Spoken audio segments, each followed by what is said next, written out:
This is Molly, our board and train, and this is going to be a dog training tip. A lot of households, for whatever reason, they don't touch their dogs. They don't put their hands on them and things like that to make them secure. And what we're doing is we want to prep Molly for a vet visit. We want to prep Molly in case she has to get grooming, and to make the lives easier for the groomer or the vet. The dog should know hand touching and tactile commands and not be so, how would I would say, not wanting to be touched.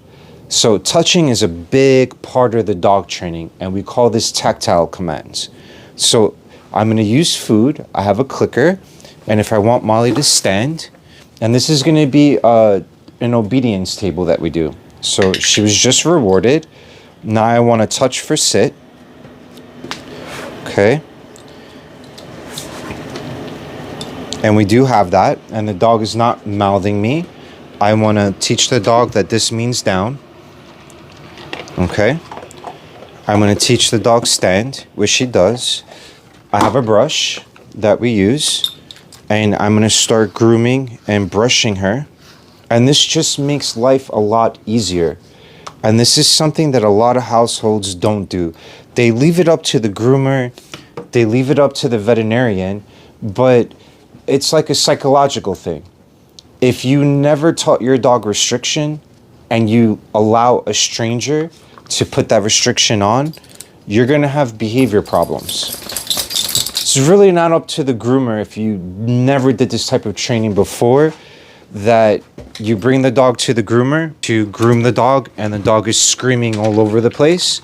That would be something that, you know, the household did not do. So a lot of touching, a lot of grabbing the paws, okay?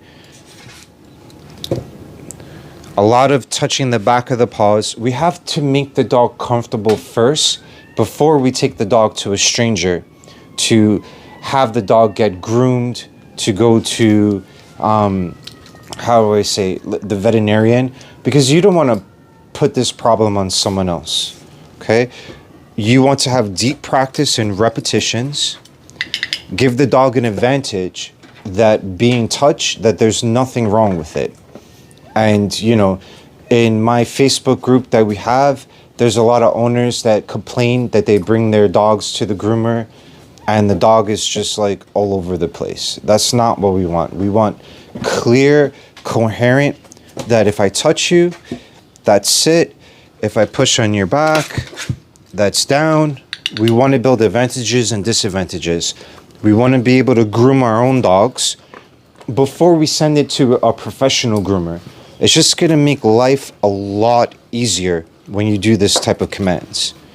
So this is Dog Trainer Rob. This is just a tip that we do. And yeah, Molly's a puppy, so this is something new to her.